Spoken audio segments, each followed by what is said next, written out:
Hi ಎಲ್ರಿಗೂ ನಮಸ್ಕಾರ. ಎಲ್ರು ಹೇಗಿದ್ದೀರಾ? ಇವತ್ತು ನಾನು ನಿಮ್ಮ ಜೊತೆ ಒಂದು ಸೂಪರ್ ಆಗಿರ್ತಕ್ಕಂಥ ಒಂದು ಗ್ರೇವಿ ರೆಸಿಪಿನ ಶೇರ್ ಮಾಡ್ತಾ ಇದ್ದೀನಿ.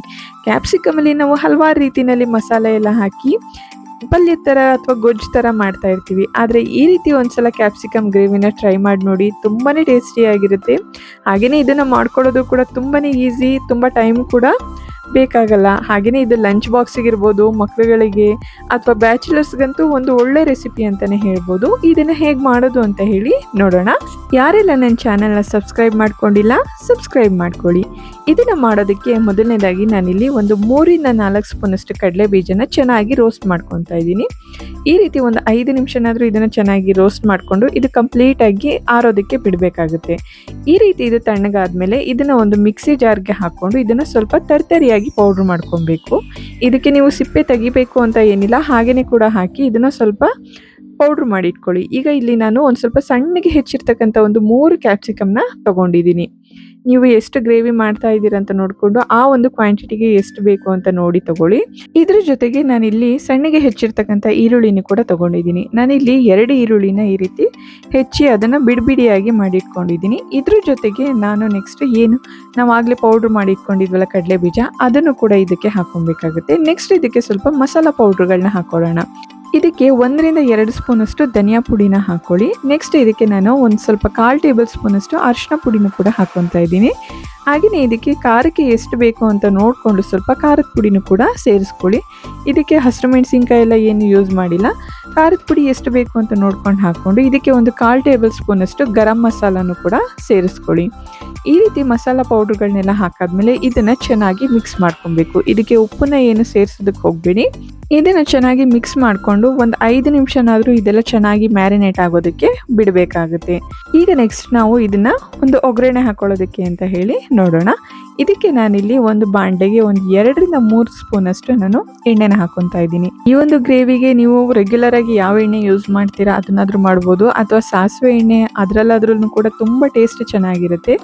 ಎಣ್ಣೆ ಸ್ವಲ್ಪ ಚೆನ್ನಾಗಿ ಕಾಯ್ದಾದ್ಮೇಲೆ ಇದಕ್ಕೆ ನಾನಿಲ್ಲಿ ಒಂದು 1/4 ಟೇಬಲ್ ಸ್ಪೂನ್ ಅಳತೆನಲ್ಲಿ ಸ್ವಲ್ಪ ಸಾಸಿವೆ, ಹಾಗೆಯೇ ಜೀರಿಗೆ, ಹಾಗೆ ಸ್ವಲ್ಪ ಬಿಳಿ ಎಳ್ಳುನು ಕೂಡ ಹಾಕೊತಾ ಇದ್ದೀನಿ. ಎಳ್ಳು ಬಂದು ನಿಮಗೆ ಆಪ್ಷನಲ್, ಬೇಕಿದ್ರೆ ಹಾಕೊಬೋದು. ಅದ್ರ ಜೊತೆಗೆ ಸ್ವಲ್ಪ ಕರಿಬೇವಿನ ಸೊಪ್ಪು, 1 ಗೆಡ್ಡೆ ಬೆಳ್ಳುಳ್ಳಿನ ಈ ರೀತಿ ಚೆನ್ನಾಗಿ ಸಿಪ್ಪೆ ತೆಗೆದು ಅದನ್ನು ಜಜ್ಜಿ ಕೂಡ ಅದನ್ನು ಕೂಡ ಹಾಕ್ಕೊತಾ ಇದ್ದೀನಿ.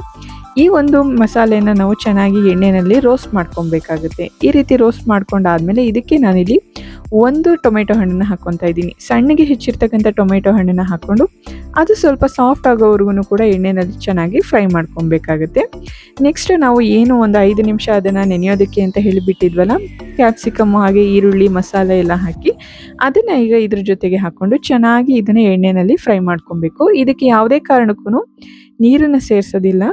ಇದನ್ನು ಚೆನ್ನಾಗಿ ಎಣ್ಣೆಯಲ್ಲಿ ಹಾಗೆಯೇ ಬೇಯಿಸ್ಕೊಬೇಕಾಗುತ್ತೆ. ನೋಡಿ, ಈ ರೀತಿ ಒಂದು ಲಿಡ್ನ ಕವರ್ ಮಾಡಿ ಒಂದು 10 ನಿಮಿಷನಾದರೂ ಚೆನ್ನಾಗಿ ಇದನ್ನು ಕುಕ್ ಮಾಡ್ಕೊಬೇಕು.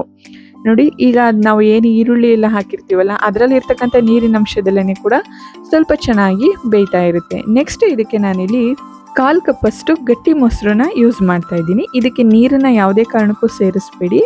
ಈ ರೀತಿ ಮೊಸರನ್ನ ಹಾಕಿ ಈ ಮೊಸರಿನಲ್ಲೇ ಈ ತರಕಾರಿ ಎಲ್ಲ ಚೆನ್ನಾಗಿ ಬೇಯಬೇಕು. ಹೇಗಿದ್ರೂ ಮೊಸರಿನಲ್ಲೂ ಕೂಡ ನೀರಿನಂಶ ಇರೋದ್ರಿಂದ ಇದಕ್ಕೆ ನೀರಿನ ಅವಶ್ಯಕತೆ ಬೇಕಾಗಲ್ಲ. ಈ ರೀತಿ ಎಲ್ಲನೂ ಕೂಡ ಚೆನ್ನಾಗಿ ಒಂದ್ಸಲ ಮಿಕ್ಸ್ ಮಾಡಿಕೊಂಡು ಒಂದು ಲಿಡ್ನ ಕ್ಲೋಸ್ ಮಾಡಿ ಒಂದು 2-3 ನಿಮಿಷದ ಕಾಲ ಚೆನ್ನಾಗಿ ಬೇಯಿಸ್ಕೊಂಡು ಇದಕ್ಕೆ ರುಚಿಗೆ ಎಷ್ಟು ಬೇಕೋ ಅಷ್ಟು ಉಪ್ಪನ್ನು ಕೂಡ ಸೇರಿಸ್ಕೊಳ್ಳಿ.